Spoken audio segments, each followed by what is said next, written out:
بسم اللہ الرحمن الرحیم الحمد للہ وکفا وسلام علی عباده الذین اصطفى اما بعد۔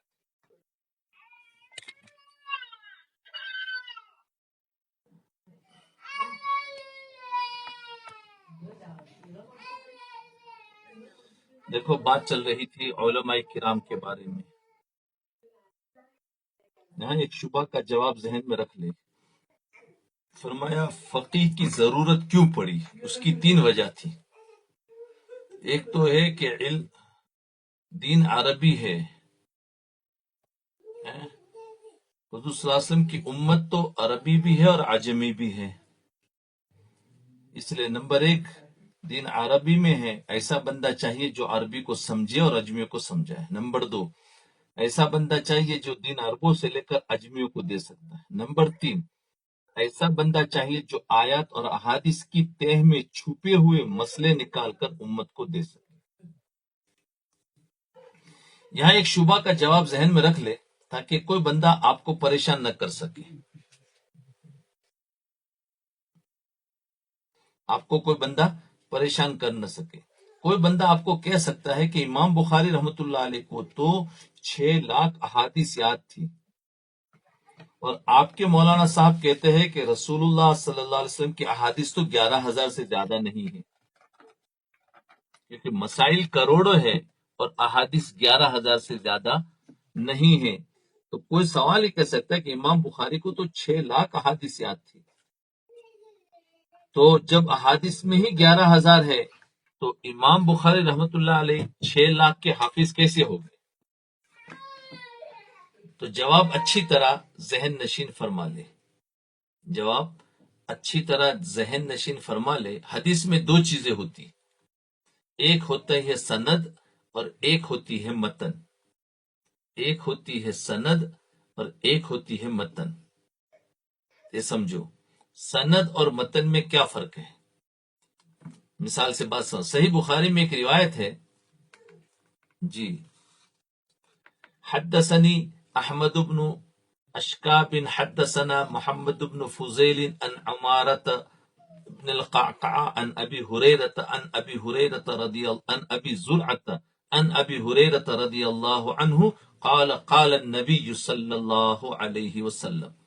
امام بخاری رحمۃ اللہ علیہ فرماتے ہیں کہ مجھے حدیث بیان کی ہے احمد بن اشکاب نے، ان کو بیان کی ہے محمد بن فضیل نے، انہوں نے عمارہ بن قعقاع سے سنی، انہوں نے ابو زرعہ سے سنی، انہوں نے حضرت ابو ہریرہ رضی اللہ عنہ سے سنی، اور انہوں نے نبی کریم صلی اللہ علیہ وسلم سے سنی۔ تو یہ جو درمیان میں راویوں کے نام ہیں کہ انہوں نے اشکاب نے ان کو بیان کیا، انہوں نے ان کو بیان کیا، انہوں نے ان سے سنی، انہوں نے ان سے سنی، یہ جو نام ہے نا، تو راویوں کے نام ان کو کہتے ہیں سند، ان کو کہتے ہیں سند۔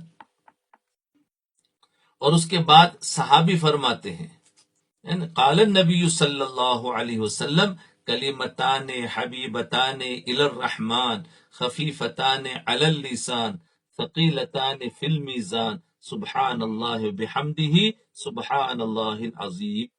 یہ ہوتا ہے متن، وہ ہوتی ہے سند۔ تو اللہ کے نبی السلام نے 2 کلمے اللہ کو، اس کا ترجمہ اللہ کے نبی علیہ السلام نے فرمایا 2 کلمے اللہ کو بہت محبوب ہے، زبان پر بہت ہلکے ہیں اور میزان میں بہت بھاری ہے۔ وہ کلمے یہ ہے سبحان اللہ بحمدہ سبحان اللہ العظیم۔ اللہ کے نبی علیہ السلام کا جو یہ ارشاد ہے اس کو کہتے ہیں متن، یہ جو ارشاد ہے نا، یہ حدیث، اس کو کہتے ہیں متن۔ اور جو پہلے راوی کا بیان کیا، انہوں نے ان سے سنی، انہوں نے ان سے، اس کو کہتے ہیں سند۔ اب حدیث میں 2 چیزیں ہوتی ہیں، متن اور دوسرے نمبر پر سند۔ یہ اس کا جواب ہے کہ حضرت فرماتے ہیں کہ 11,000 حدیثیں ہیں اور کروڑوں مسائل ہیں، اور کوئی اگر تمہیں سوال کرے امام بخاری کو تو 5 لاکھ حدیثیں یاد تھی، تو اس کا کیا جواب دینا؟ اب یہ جو میں نے کہا تھا کہ احادیث 11,000 ہے، اس سے مراد متن ہے، یاد رکھنا، اس سے مراد متن ہے۔ متن کا معنی کہ اللہ کے نبی علیہ السلام نے فرمایا، متن کا معنی کہ اللہ کے نبی علیہ السلام نے فرمایا، یا اللہ کے نبی نے کوئی کام کیا۔ محدثین کی عادت ہوتی ہے، محدثین جو حدیث بیان کرتے ہیں ان کی عادت ہوتی ہے کہ ایک متن کو اگر 50 راوی نقل کرے تو اس کو 50 حدیثیں کہتے ہیں. حدیث ایک ہوتی لیکن اس کو بیان کرنے والے 50 الگ الگ صحابی ہے تو حدیث 50 ہو گئی، لیکن حقیقت میں ایک ہی ہے.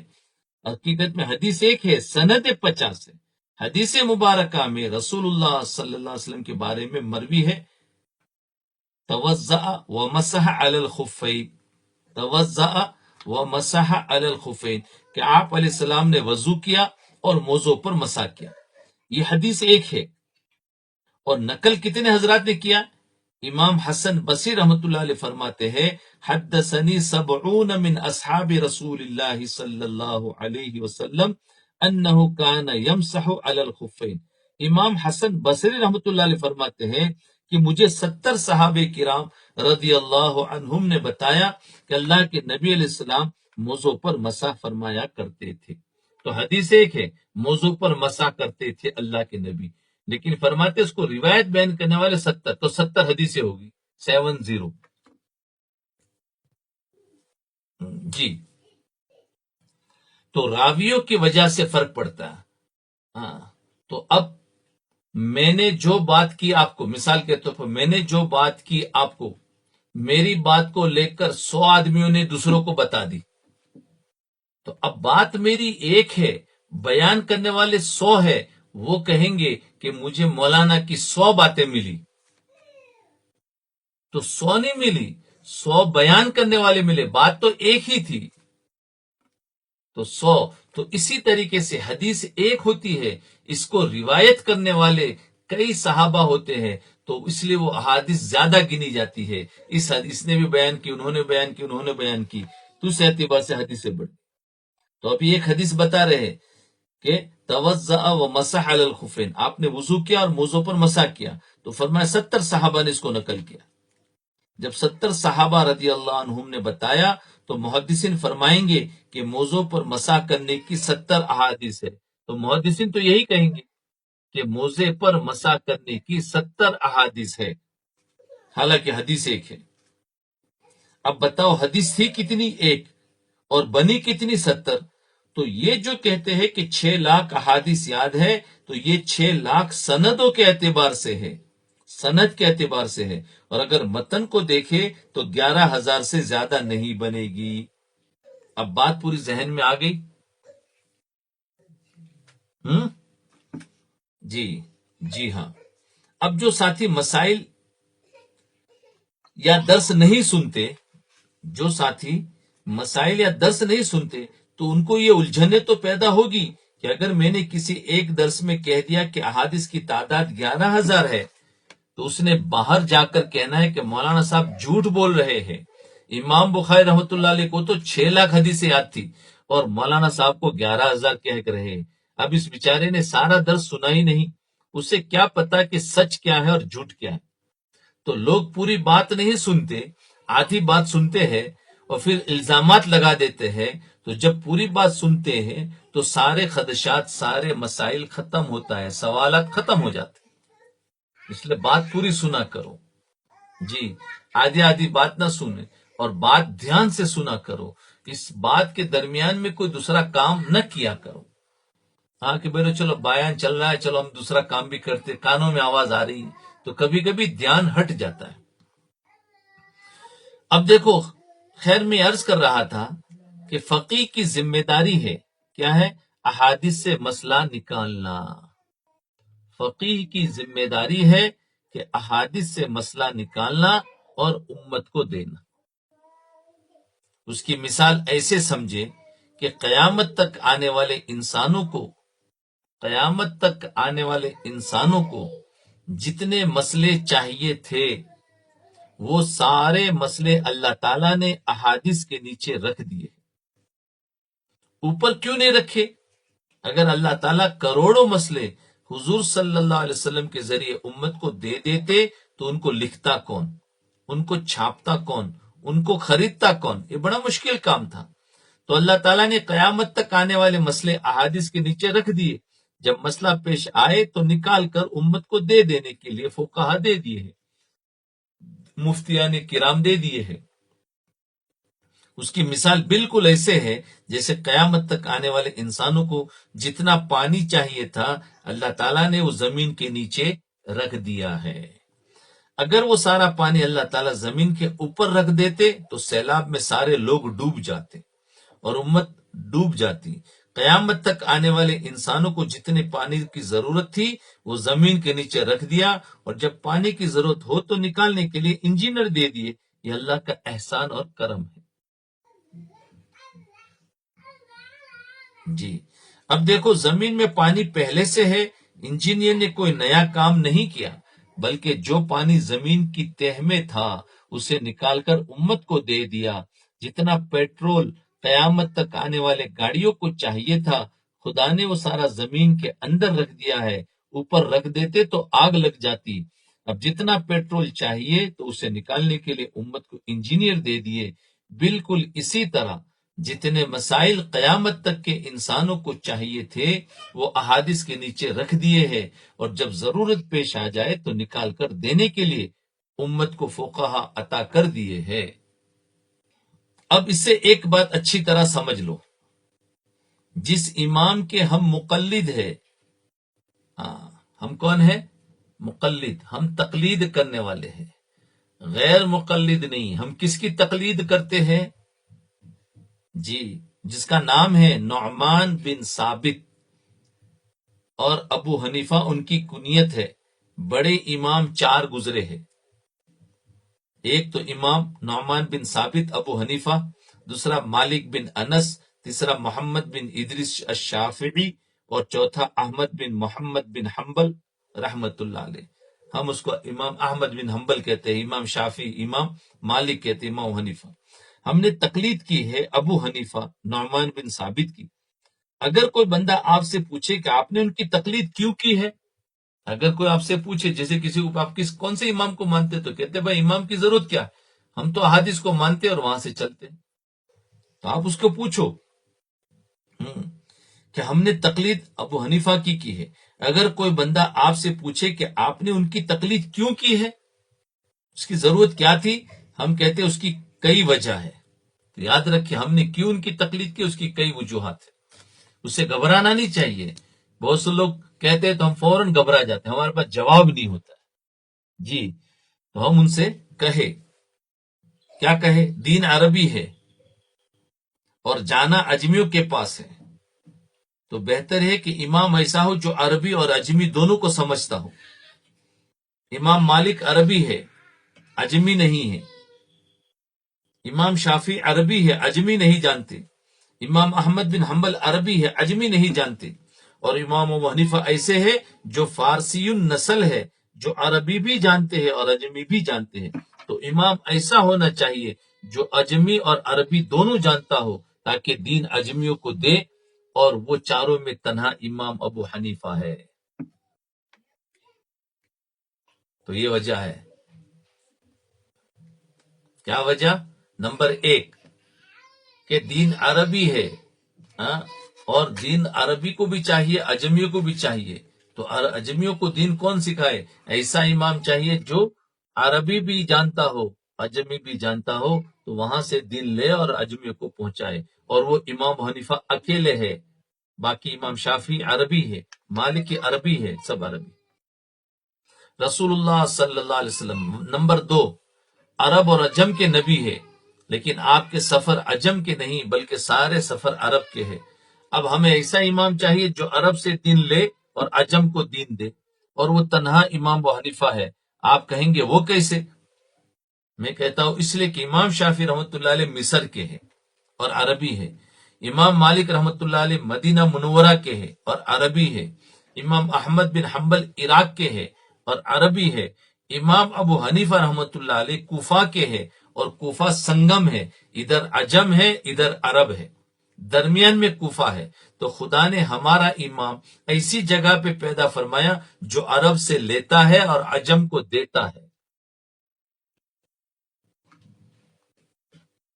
جو عرب سے لیتا ہے اور عجم کو دیتا ہے، کیونکہ کوفہ اسی جگہ کے ادھر عرب اور ادھر عجم۔ حضرت امام حنیفہ رحمۃ اللہ علیہ کو کہتے ہیں سراج الامہ، امت کا چراغ، اور سراج الامہ کا معنی ہے امت کا چراغ۔ لوگوں نے الزام لگا رکھا ہے کہ امام حنیفہ رحمۃ اللہ علیہ مسئلے بناتا ہے، لوگوں نے یہ الزام رکھا ہے کہ امام حنیفہ مسئلے بناتے ہیں، بولی اپنی طرف سے مسئلے بناتے ہیں، گھڑ لیتے ہیں۔ ہاں، یہ لوگ الزام لگاتے، اس لیے بولے امام صاحب کو مت مانو، ہمیں ڈائریکٹ حدیث سے لینا چاہیے، اور مسئلے بات کی چیز ہے، امام صاحب نے بنائے ہیں تو ان کے بارے میں برا بلا کہتے۔ تو یاد رکھو، کہتے ہیں امام ابو حنیفہ رحمت اللہ علیہ مسئلے بناتا ہے، خدا کی قسم، خدا کی قسم یہ بالکل جھوٹ ہے، جھوٹ ہے۔ امام ابو حنیفہ رحمت اللہ علیہ مسئلے بناتے نہیں، بلکہ وہ تو سراج الامہ ہے، امت کے چراغ ہے، اور چراغ مسئلے بنایا نہیں کرتا، چراغ بلکہ مسئلہ دکھایا کرتا ہے، چراغ مسئلے دکھاتا ہے۔ بھائی آپ اپنے گھر میں ٹیوب لائٹ چالو کرو تو وہ چیزیں دکھاتا ہے یا چیزیں بناتا ہے؟ بھائی گھر میں لائٹ چالو کی تو ہر چیز دکھائی دیتی ہے، سوئی بھی دکھائی دیتی ہے، کتاب دکھائی دیتی ہے، ہر چیز۔ تو لائٹ نے چیزوں کو دکھایا ہے، چیزوں کو بنایا نہیں ہے۔ ہاں، اسی طریقے سے امام صاحب سراج الامہ ہے، امت کے چراغ ہے، تو چراغ کا معنی چیزیں دکھانا، بنانا نہیں ہے، چیزوں کو دکھانا۔ تو یہ مسائل دکھاتے ہیں، مسائل بناتے نہیں ہیں۔ حدیث کے اندر سے جو مسائل تھے وہ انہوں نے دکھائے، یہ چراغ بن کر آئے، لوگ نہیں جانتے تھے، وہ چراغ بن کر آئے کہ حدیثوں کے نیچے یہ مسئلے ہے، تم دیکھ لو۔ چراغ مسئلہ بنایا نہیں کرتا بلکہ مسئلہ دکھایا کرتا ہے۔ رات آپ تہجد کے لیے اٹھے اور آپ نے نماز پڑھی، اس کے بعد آپ نے تلاوت کرنی ہے، لیکن لائٹ نہیں ہے اور آپ کو الفاظ نظر نہیں آ رہے ہو، جب بجلی آ جائے اور لائٹ روشن ہو جائے جس کی وجہ سے آپ کو الفاظ نظر آ جائے، تو اس لائٹ نے الفاظ بنائے نہیں ہیں بلکہ لکھے ہوئے الفاظ دکھائے ہیں۔ جی، آپ قرآن پڑھنے کے لیے قرآن کھولا، اندھیرا ہے، کچھ نہیں دکھا، لائٹ کھولی تو الفاظ نظر آئے۔ تو الفاظ لائٹ نے بنائے ہیں؟ نہیں، پہلے سے موجود تھے، اس روشنی نے الفاظ دکھائے ہیں۔ ایسے احادیث کے نیچے مسئلے پہلے سے موجود تھے، امام صاحب نے بنائے نہیں ہیں، امام صاحب آئے ہیں، اس روشنی میں انہوں نے دکھایا ہے۔ جی، ابو حنیفہ رحمت اللہ علیہ چراغ ہے، وہ مسئلے بناتے نہیں بلکہ بنا ہوا مسئلہ دکھاتے ہیں۔ اللہ کے نبی علیہ السلام نے مسئلے بنائے ہیں اور امام ابو حنیفہ رحمت اللہ علیہ نے مسئلے بتائے ہیں۔ سبحان اللہ۔ اب لوگ دوسرا سوال کرتے ہیں کہ فقہ حنفی کیا نبی کے دور میں تھا؟ یہ تو بات کی چیز ہے، نبی کے دور میں نہیں تھا، تو جو نبی کے دور میں نہیں تھا اس کو نہیں ماننا چاہیے۔ ایک تو یہ سوال کریں کہ امام حنیفہ امام کو کیا ماننے کی، کیوں تم تقلید کرتے ہو؟ تو ہم نے بتا دیا۔ پھر فرماتے فقہ حنفی نبی کے دور میں نہیں تھا، ان پر ایک الزام لگایا جاتا ہے یہ مسئلے نہیں جانتے، مسئلے بناتے ہیں، تو یہ جواب ہو گیا۔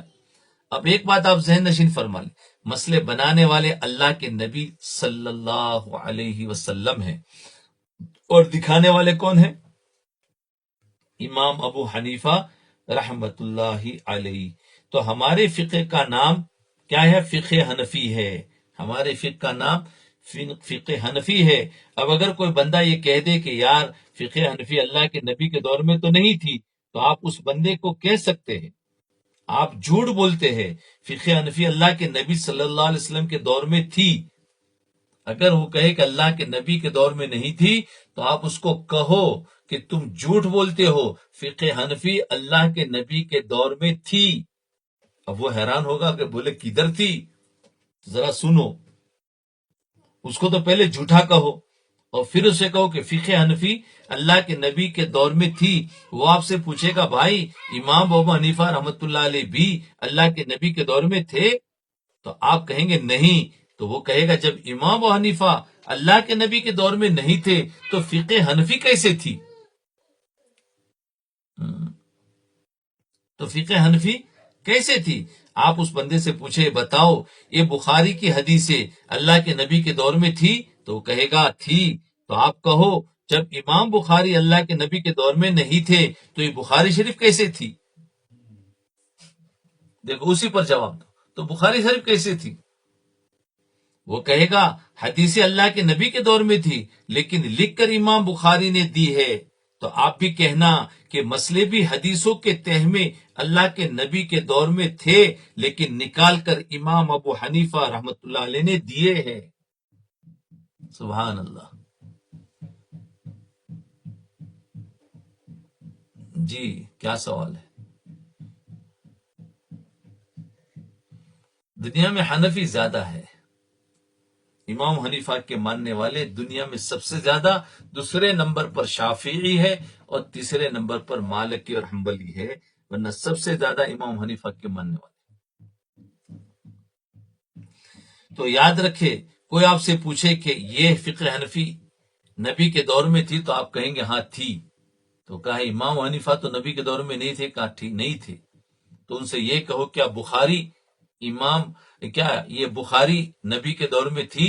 تو کہا ہاں حدیث نبی کے دور میں تھی لیکن امام بخاری تھے؟ کہا نہیں تھے. تو پھر تو کہا نہیں حدیث ان کے دور میں تھی، بعد میں امام بخاری نے لکھی ہے. تو ہم بھی کہیں گے کہ ہاں مسئلے بھی حدیثوں کی تہ میں تھے، امام حنیفہ نے اس میں سے نکال کر دکھائے ہیں، لکھے ہیں.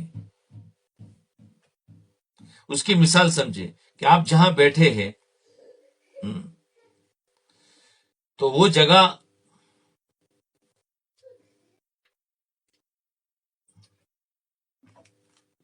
تو آپ جہاں بھی بیٹھے ہیں کیا آپ کی جگہ جس جگہ کیا اس کے نیچے پانی ہے کہ نہیں ہے؟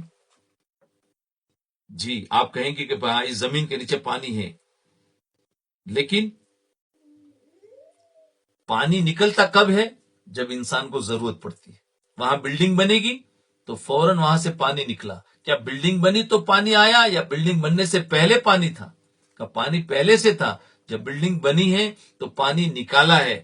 تو پانی کیسے؟ تو پانی پہلے جب ضرورت پیش آتی ہے تو نکالا ہے. اب دیکھو پانی پہلے تھا، نکالا تب ہے جب ضرورت پیش آئی. اسی طرح فقہ حنفی حدیثوں کے نیچے پہلے سے موجود تھا اور امام حنیفہ رحمت اللہ علیہ آئے ہیں تو انہوں نے نکال کر امت کے حوالے کیا ہے. تو فقہا کا کام یہ ہے کہ اللہ کے نبی کی امت کی رہنمائی کرے. تو جب بھی امت کو مسائل درپیش آ جائے تو وہ کس سے پوچھیں گے؟ فقی سے. فقی موجود ہوگا تو حدیث سے مسئلہ نکال کر امت کے حوالے کر دے گا. تو تیسرا طبقہ فقہا کا ہے. تیسرا طبقہ فقہا کا ہے. دیکھو ابھی دوسری بات انشاءاللہ ہم کل کریں گے. آج ایک کچھ باتیں عرض کرنی تھی. آپ سبھی جانتے ہیں کہ اس وقت میں دنیا کا حال کیا ہو رہا ہے. پوری دنیا کے اندر ایک انقلاب آ رہا ہے، نظام کی تبدیل آ رہی ہوتی ہے. ایک نیا نظام دنیا میں آ رہا ہوتا ہے تو اس کی وجہ سے ہر چیز ادھر سے ادھر ہو جاتی ہے. جیسے آپ کے گھر کے اندر اگر آپ اس کی پورے ڈیکوریشن کو چینج کرو تو بتاؤ ایک ایک چیز اپنی جگہ سے ہل جاتی ہے کہ نہیں ہلتی ہے؟ ایک ایک چیز اپنی جگہ سے ہل جاتی ہے. تو اس وقت میں ایک عجیب پریشانی ہوتی ہے، پھر اپنی اپنی جگہ پر فٹ ہو جاتی ہے تو پھر تھوڑا سا سکون ہوتا ہے. اس وقت پوری دنیا کا جو نظام ہے اللہ تعالیٰ بدل رہے ہیں، جس میں ہر چیز ادھر سے ادھر ہو رہی ہے. انسان پریشان ہے، خصوصاً مسلمان تو سب سے زیادہ پریشان ہے. کہیں بزنس اور کاروبار میں کمی آ رہی ہے، کہیں آپس میں لڑائیاں ہو رہی ہے، کہیں مذہب اور اسلام پر حملے ہو رہے ہیں، تو کہیں کیا ہو رہا ہے. آپ سارے کے سارے کچھ نہ کچھ نیوز تو سنتے ہوں گے یا کانوں میں آواز آتی ہوگی. ابھی یہ سب یاد رکھو کہ یہ سب ایسے نہیں ہو رہا، یہ سب اللہ ہی کر رہا ہے.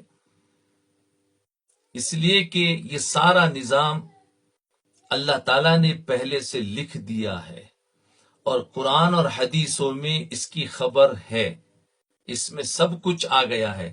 لیکن وہی بات ہے کہ قرآن اور حدیث میں قیامت تک آنے والے تمام حالات لکھ دیے ہیں، لیکن دکھاتا کون ہے؟ جب ضرورت پڑتی ہے اس زمانے کے وہ علماء اسی آیتوں میں سے نکال کر بتاتے ہیں کہ دیکھو اس آیت کو اس زمانے کے لیے بتایا تھا، اس میں سے یہ بات نکلی ہے۔ تو یہ قرآن اور حدیث میں سب کچھ ہے۔ اب ہمیں ایسے حالات میں کیا کرنا چاہیے؟ اس وقت مسلمان یا تو نا امید ہو چکا ہے کہ اب پتہ نہیں کیا ہوگا۔ دیکھو، مسلمان کو نا امید ہونے کی کوئی ضرورت نہیں ہے۔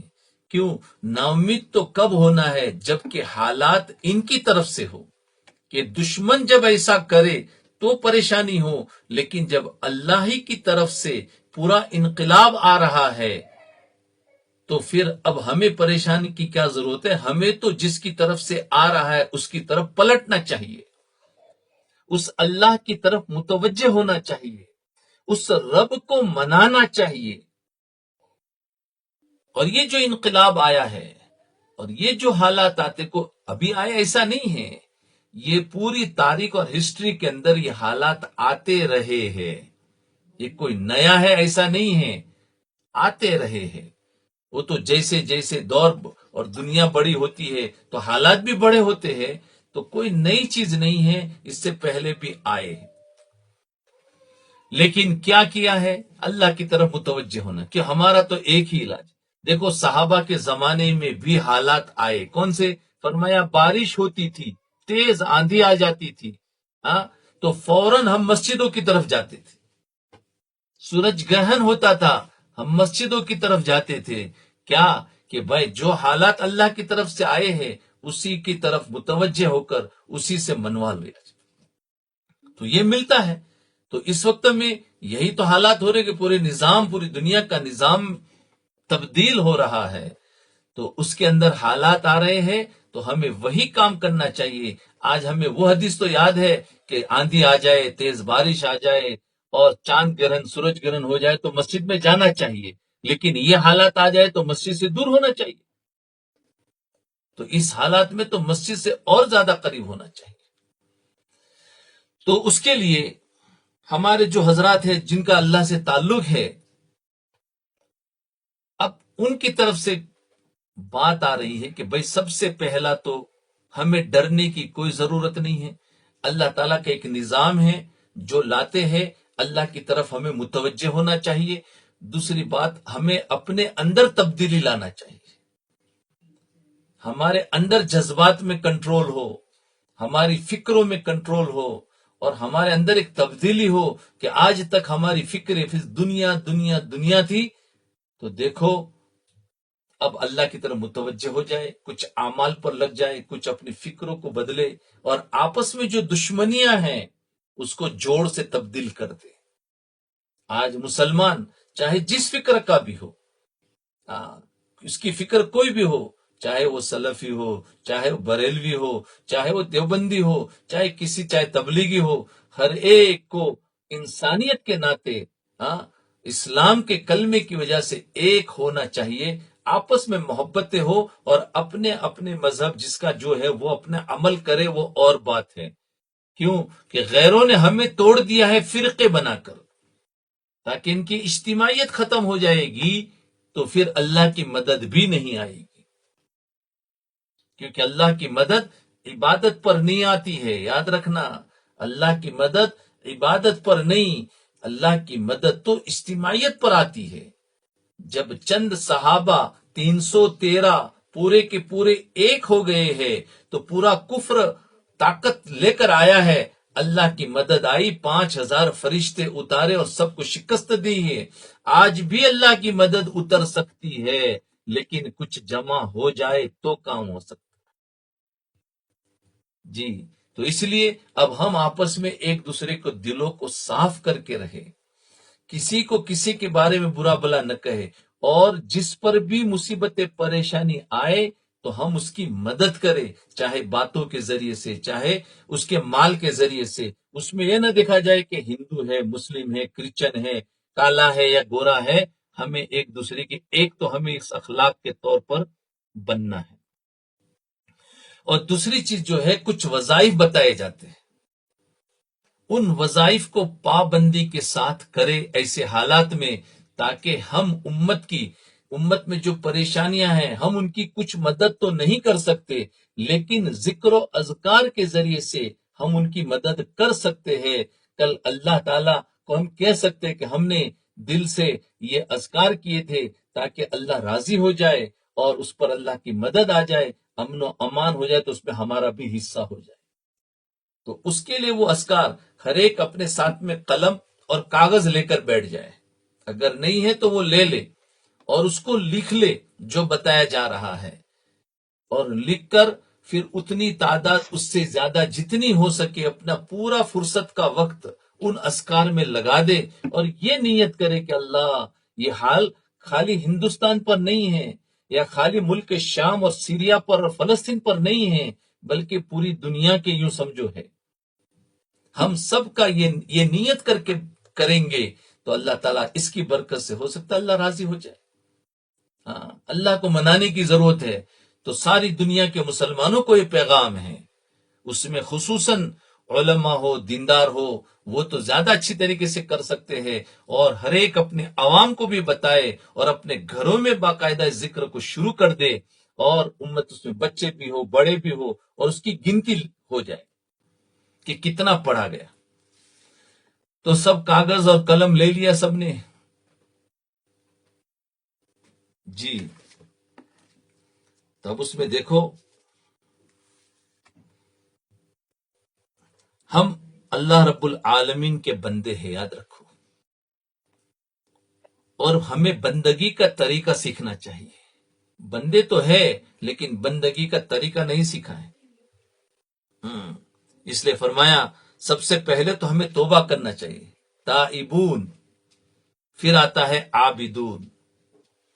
تو پہلے تو ہمیں اپنے پچھلے گناہوں سے توبہ کر لے کہ اللہ ہم سے آج تک جتنا ہوا ہے ہم توبہ کرتے، اور پھر ہمیں اب اللہ کی عبادت کرنی ہے۔ تو اللہ کے کچھ بندے ایسے ہیں جو ان حالات کی وجہ سے تڑپ رہے ہیں، ان کے دل میں اللہ تعالیٰ نے بات ڈالی ہے، یہ کوئی وحی نہیں ہے، یاد رکھنا، ان کے دل میں اللہ تعالیٰ نے بات ڈالی ہے کہ اس طرح اللہ سے مانگو، ہو سکتا اللہ کی مدد آ جائے۔ اور یہ تو اللہ تعالیٰ کو جو لکھا ہوا وہی ہوگا، لیکن ہم اس میں شریک ہو جائے، کہتے انگلی کٹا کر شہیدوں میں نام لکھا لو۔ جی، تو ہمیں تو اس طرح اللہ سے مانگو، انہوں نے کہا۔ تو نمبر 1، صبح شام ہمیں درود ابراہیمی پڑھنا ہے۔ صبح شام درود ابراہیم پڑھنے کا معمول بناؤ، کم سے کم 200 مرتبہ صبح میں، 200 مرتبہ شام میں کم سے کم پڑھو، اور اس سے زیادہ جتنا ہو سکے پورے دن میں تو آپ لکھ لو اس کو کہ درود ابراہیم میں نے صبح یا شام تو کم سے کم اپنا معمول بنا لو، اور اس کو لکھو آج کی تاریخ میں 400 یہ پڑھ لیا، اور اگر اس سے زیادہ ہوا ہے 200 300 400 جتنا بھی، اس کو بھی لکھ لو۔ یہ تعداد لکھنا، پورے مہینے کے بعد تعداد مجھے پہنچانا کہ میں نے درود ابراہیمی اتنی مرتبہ پڑھا پورے مہینے میں، اور اتنی مرتبہ یہ پڑھا، تو یاد رکھنا۔ پھر دوسرا کام ہے درود تنجینا، دوسرا ہے درود تنجینا کہتے ہیں۔ وہ بھی عام طور پر حزب العظم یا 24 صورتیں یا اس کے علاوہ دوسری دعاؤں کی کتاب میں درود تنجینا ملتا ہے۔ نہیں معلوم ہو تو پوچھ لینا تو بتا دیں گے۔ تو درود تنجینا جو ہے یہ بھی کم سے کم 200 مرتبہ صبح میں، 200 مرتبہ شام میں پڑھنا ہے۔ دیکھو ہر ایک کے پاس ٹائم ہے، یہ بہت اہم چیزیں ہیں۔ ہمارے پر اللہ حالات لانے سے پہلے ہم اس کو پڑھ لیں تاکہ ہم بھی بچ جائیں۔ جو لوگ پھنسے ہوئے ہیں وہ ان کو پتا ہے اس وقت تک کشمیر کے اندر 50 دن ہو گئے ہیں، دنیا میں کبھی اتنا کرفیو نہیں لگا، 50 دن ہو گئے کرفیو نہیں ہٹا ہے۔ اندازہ لگاؤ ان کے گھر جیل بن گئے، ان کے بچوں کا کیا حال ہوگا۔ کہ کیا کیسے کھانا پی رہے، کیسے دودھ مل رہا ہے، کیسے کھا رہے، کیسے جی رہے، کیسے دوائیں لے رہے، کیا کیا ہو رہا ہوگا. ذرا بیٹھ کر سوچو تو صحیح کہ 50 دن تک گھر سے باہر نہیں، اور باہر نکلو تو فوجی سامنے حاضر ہے، سیدھا مار دیتے. کیا حال ہوا ہوگا. تو جی، تو اس کے لیے فرمایا درود تنجینا 200 مرتبہ. نمبر 3،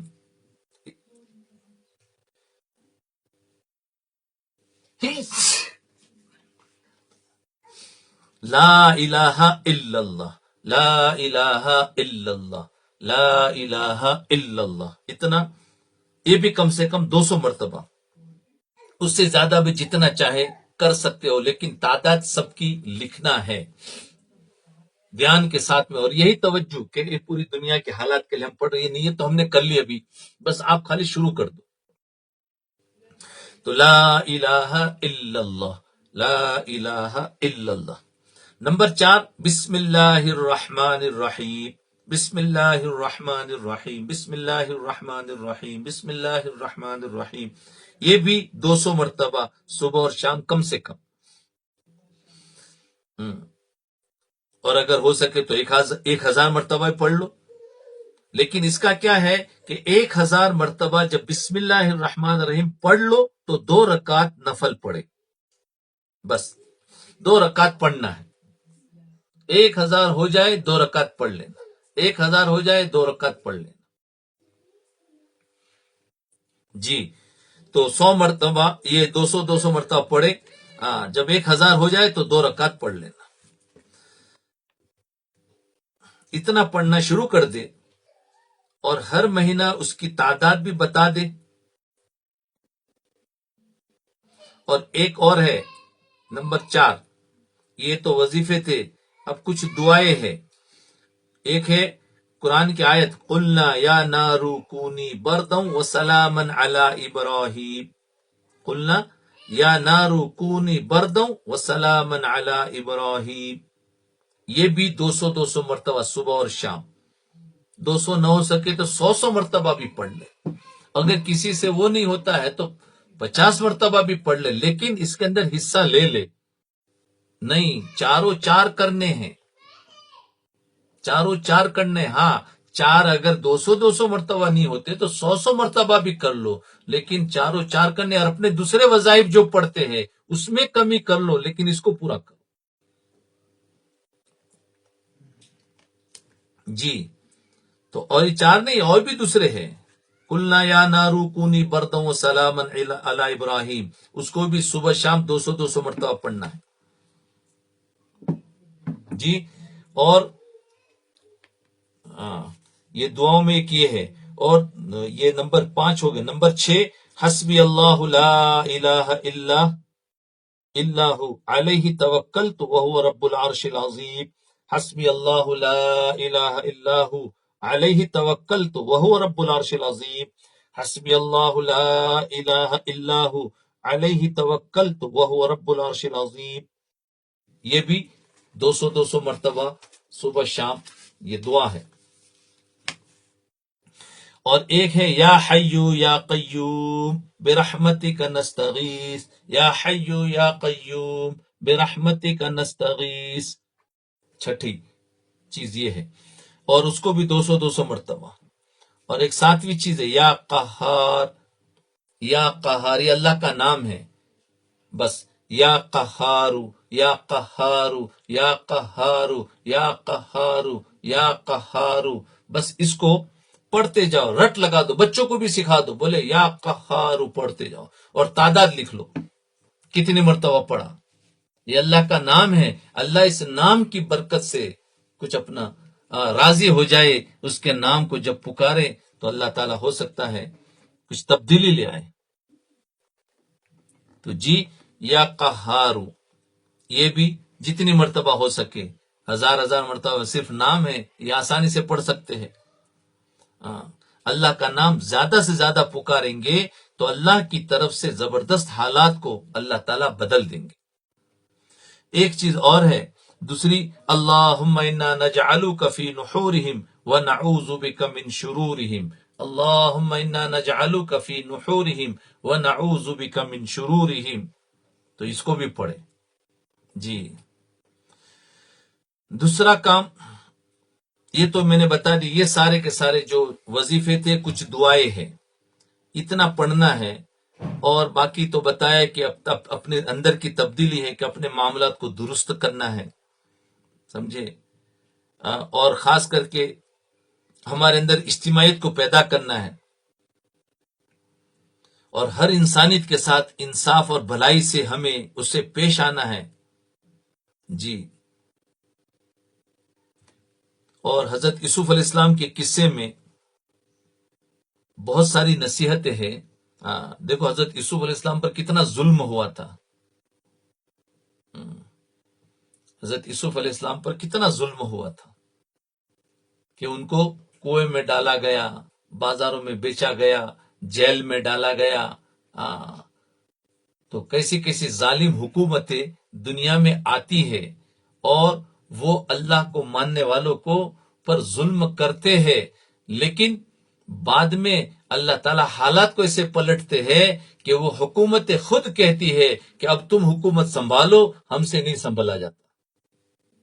حضرت یوسف علیہ السلام جیل میں تھے، اور جب قحط سالی آئی ہے تو وہاں کا جو بادشاہ تھا انہوں نے حضرت یوسف علیہ السلام کو باہر نکالا اور فرمایا اب ہمارے ملک کے ایسے حالات ہیں بھوک کے اور قحط سالی کے، ہم اس کو سنبھال نہیں پاتے ہیں، آپ ہی اس کو سنبھالے. اور انہوں نے حضرت یوسف علیہ السلام نے سنبھالا.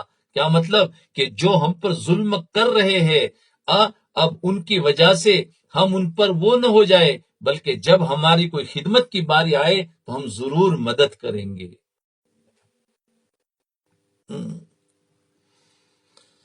تو یہ ہے کہ ہمیں خدمت کرتے رہنا ہے. تو یہ چند باتیں تھی جو آپ کو بتائی ہے، ہم اس کو ضرور کریں.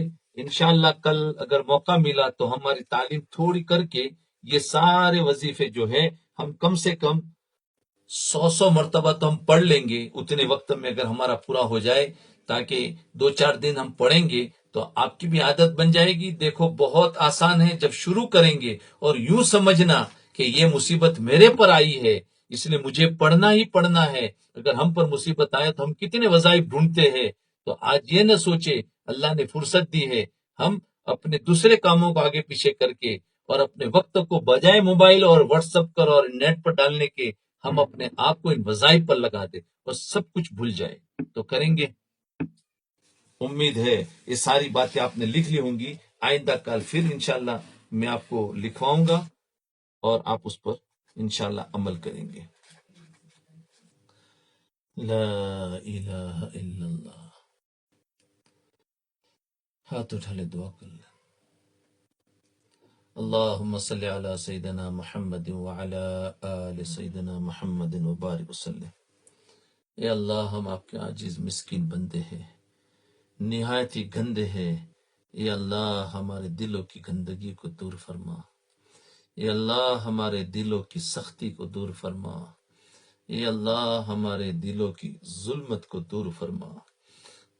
اے اللہ ہمارے دلوں کو صاف فرما، ہمارے دلوں کو منور فرما، ہمارے دل کی دنیا کو آباد فرما. اے اللہ دین کی خدمت کے لیے ہمیں قبول فرما. اے اللہ دین کی خدمت کے لیے ہمیں قبول فرما. اے اللہ ہمارے گھر والوں کو بھی قبول فرما، ہمارے بچوں کو بھی قبول فرما، اور پوری امت کو قبول فرما. اے اللہ دین کی خدمت کے لیے ہمیں بھی قبول فرما، ہمارے گھر والوں کو بھی قبول فرما. اے اللہ ہمارے رشتہ داروں کو بھی قبول فرما، ہمارے جتنے درس کو سننے والے ان سب کو قبول فرما، اور اے اللہ پوری امت کو قبول فرما. اے اللہ ہمیں عافیت کے ساتھ میں حق دکھلا دیجیے، حق سمجھا دیجیے، حق پہ چلا دیجیے اور حق پہ جما دیجیے.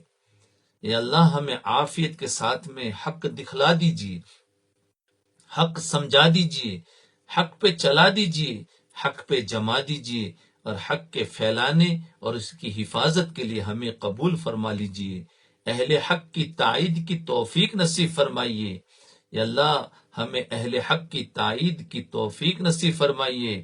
اہل حق کی دعاؤں میں ہمارا اور ہماری دعاؤں میں اہل حق کا حصہ نصیب فرمائیے، اور مرنے کے بعد اہل حق ہی کے ساتھ ہمارا حشر فرما دیجیے۔ یا اللہ، جتنے ایمان والے دنیا سے جا چکے ہیں، آپ ان سب کی مغفرت فرما دیجیے، اور جب دنیا سے ہمارے جانے کا وقت آئے تو اللہ اپنی کامل رضا کے ساتھ ہم سب کا اکمل ایمان پر خاتمہ فرما کر ہمیں جنت الفردوس میں داخلہ نصیب فرما دیجیے۔ یا اللہ، سارے عالم میں حق کو غلبہ فرما دیجیے۔ اے اللہ، سارے عالم میں حق کو غلبہ فرما دیجیے، باطل کو توڑ دیجیے، باطل کو توڑ دیجیے، اہل باطل میں اختلاف پیدا فرما دیجیے۔ یا اللہ، باطل قوتوں کو پاش پاش کر دیجیے۔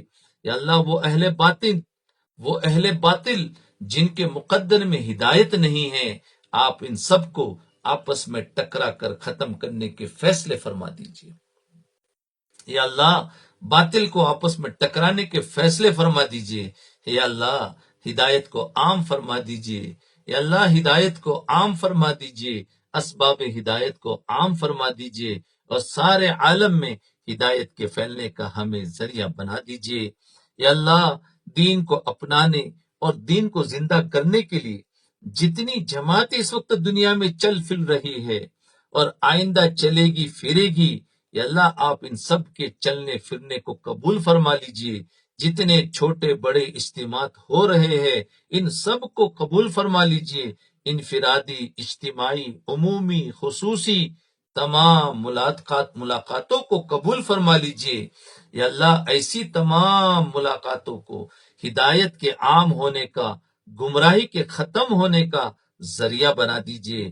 یا اللہ، ہر فتنے اور ہر شر سے حفاظت فرما لیجئے، اور ہر طرح کی یا اللہ ہم سب کی رہبری فرما لیجئے۔ یا اللہ، مسجد وار جماعت کے ساتھیوں کے دلوں کو آپس میں جوڑ دیجئے، مسجد وار جماعت کے ساتھیوں کے دلوں کو آپس میں جوڑ دیجئے، ہر ساتھی کے دل سے حب جان نکال دیجئے۔ اسی طرح ان تمام امراض اور رذائل سے بھی ہر ساتھی کی حفاظت فرما دیجئے۔ یا اللہ، جن کی بنا پر آپ کی مدد اور نصرت ہٹ جایا کرتی ہے، اور جن کی وجہ سے آپ کا تعلق نہیں مل پاتا، یا اللہ، ایسی چیزوں سے ہماری حفاظت فرما دیجیے۔ یا اللہ، پوری امت کو جوڑ کر چلنے والا اور جوڑ کر پورے دین کی محنت کرنے والا بنا دیجیے۔ یا اللہ، پوری امت کو حضرت نبی کریم صلی اللہ علیہ وسلم کے لائے ہوئے دین کو 100% اپنانے والا بنا دیجیے۔ پوری امت کو 100% دین پر کھڑا فرما دیجیے۔ یا اللہ، پوری امت کو 100% دین پر کھڑا فرما دیجیے۔ یا اللہ، امت کی صلاحیتوں کو ضائع ہونے سے حفاظت فرما دیجیے۔ یا اللہ، امت کی صلاحیتوں کو ضائع ہونے سے حفاظت فرما دیجیے۔ یا اللہ، حضور صلی اللہ علیہ وسلم کے ہر امتی کو ایک نمونہ بنا دیجیے، نمونے کا مسلمان بنا دیجیے۔ یا اللہ، امتی کے ہر فرد کو نمونے کا مسلمان بنا دیجیے۔ یا اللہ، ہمیں ظاہر اور باطن کی تمام نعمتیں اپنی شان کے مطابق عطا فرما دیجیے۔ یا اللہ، ظاہر اور باطن کی تمام نعمتیں اپنی شان کے مطابق عطا فرما دیجیے، اور ظاہر اور باطن کے تمام فتنوں سے ہماری اور پوری امت کی حفاظت فرما دیجیے۔ یا اللہ، ظاہر اور باطن کے تمام فتنوں سے ہماری اور پوری امت کی حفاظت فرمائیے۔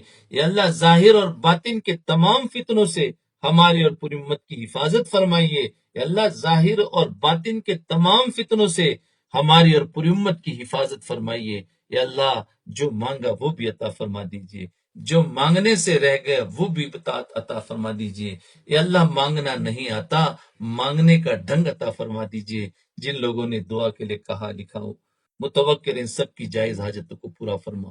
ربنا تقبل منا انك انت السميع العليم وتب علينا انك انت التواب الرحيم، وصلى الله تعالى على خير خلقه محمد وعلى اله واصحابه اجمعين برحمتك يا ارحم الراحمين۔